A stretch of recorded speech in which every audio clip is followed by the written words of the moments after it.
Hey everyone, Elijah Reese here, otherwise known as Retro Freak 84, coming through the tube to bring you another episode of Retro Freak 84's Rare Records. And yes, finally, on our third episode, we are going to review one of my rare records. Let's do it!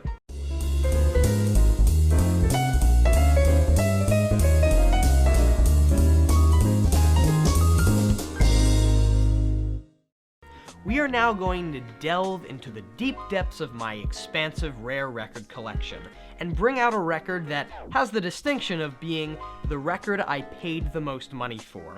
And I'm not exactly proud of that. I bought this record a number of years back when I wasn't too keen on price point. I didn't check sold listings on eBay or Discogs, so I really didn't have a good grasp of how much this record was worth. So yes, I overpaid a lot. And I don't want you guys to do the same. So if you didn't already see, check out our previous video, which is all about record grading, conditions, and price point. So, topping in at a not so proud $669 US is an original UK pressing of Nick Drake's second album, Bryter Layter, from 1970. So I don't usually do this, but because I paid so much for the record and it is very valuable, I'm wearing rubber gloves when handling this thing. This way I don't get my fingerprints or any other type of finger or grubby residue on the cover. Not to say my hands are dirty, but you know what I mean. So now that we have all that out of the way, let's talk about the record itself. Nick Drake is a mythical figure in music history. He lived from 1948 to 1974, and throughout his career, he only came out with 3 albums, respectively coming out in 1969, 1970, and 1972. These sold horribly, and like being the musical version of Van Gogh that he was, these would not sell and skyrocket until after he died. That is why the original presses of his albums like this are so valuable and rare. He was so elusive that to this day, nobody has found a single video of Nick Drake performing, let alone Nick Drake talking. The only videos of him that exist come from his family archives and are silent films when he was a child. Bryter Layter is Nick Drake's sophomore album, and was released in 1970 in only the United Kingdom, the Netherlands, and New Zealand, and it is one of my favorite albums of all time. I mean, I did pay $669 for it, so I better like the darn thing. But talking about it really won't do it any justice, so I please invite all of you to go on Spotify, I'll link to it in the video description, and listen to this album. Not once, not twice, but 1,000,000 times. Okay, maybe not 1,000,000, but you should definitely give it a few listens because it is totally worth your time. If you like mystical, whimsical folk music with a dark tone, you will definitely love this album and Nick Drake's entire catalog as a whole. Now, I have a story myself. Last summer while in England, I took it upon myself to visit the town where Nick Drake lived and died. Tanworth-in-Arden is about as close to the middle of nowhere England as you can get.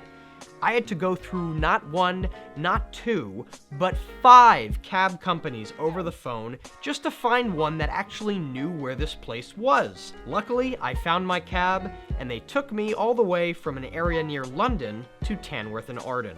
I got to spend a few hours in town, visiting Nick Drake's house, getting a really good hamburger, and of course, visiting his gravesite. I got to pay my respects, and I really felt connected with the artist as a whole, seeing exactly the town where he spent most of his adult and child life. We're here at the Church of St. Mary Magdalene in Tanworth-in-Arden, United Kingdom, here at the Drake family gravesite, where famous folk pop British musician Nick Drake is buried, many feet below me. Now let's focus on the artwork of this rare record. So looking at the artwork on this album, it looks rather minimalist. It looks like you're looking at an old framed photograph from the 1800s. Drake is just sitting there in another space of his own. He also has his shoes off. What's up with that? The jacket was designed by Nigel Weymouth, who also took the photo on the front cover. The back cover has the same purple and pink line design with typewriter-esque font on the bottom for the credits, as well as a fuzzy photo by Keith Morris, Nick Drake's photographer. This depicts Drake on the side of a busy highway at night. Another reason for having this first UK press of Bryter Layter is the fact that you can clearly see the front photograph. In no represses and no re-releases have I ever been able to see Nick Drake's face. It's always in a shadow, and although this is a particularly dark photo that Weymouth took, you are supposed to be able to see his face. And in this first press, I can clearly see it against that textured background. I have seen the contemporary releases of this album in places like Urban Outfitters and Barnes & Noble, and the reproduction quality is just not there. The record has only a few minor scratches that do not affect play, but it's really the pristine cover that makes it a solid VG+. The disc has Island Records' pink rim palm tree label, one of my favorite label designs out of any record company. And this can also be seen on albums of the time by Traffic, Bob Marley and the Wailers, and other prominent artists. In storage, I keep this album wrapped in not 1, not 2, but 3 polypropylene sleeves to ensure that the spine, edges, front, and back are never hit with any more wear than it has sustained over its nearly 50 years of existence. Also, no edges are exposed whatsoever. So now that we've looked at the record physically, I'm going to explain exactly how I wound up paying nearly $700 for this album. I purchased this on eBay a few years back, shortly after discovering Nick Drake and falling in love with his music. I quickly learned about the value and rarity of the original presses of his albums. At the time, this was the only original UK press of Bryter Layter on eBay, and I didn't look on Discogs, and I didn't look at sold listings. Judging by the photos as well as my correspondence with the seller at the time, I looked at this disc, and I looked at the cover and the spine and the back, and they all looked in really good shape.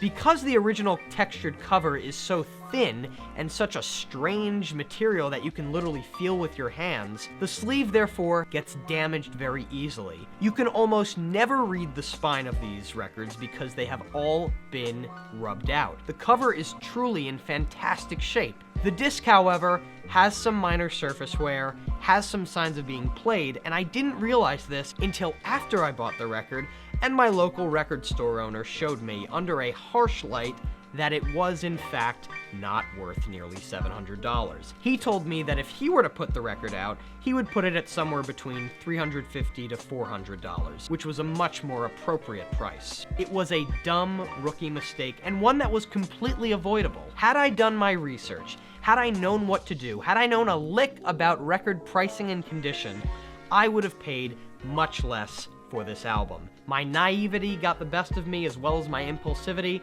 and I quite literally paid the price. And despite all that, I'm really happy to have this record in my collection. It is one of my prized possessions. Please don't rob me. So, that's our show for the day. Did you like what you saw? Did you hate what you saw?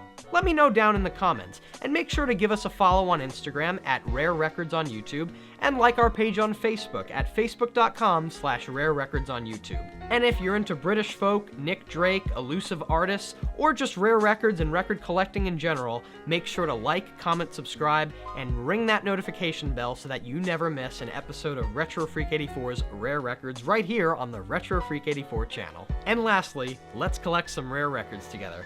Thanks everyone for watching. I'm Elijah Reese, signing off.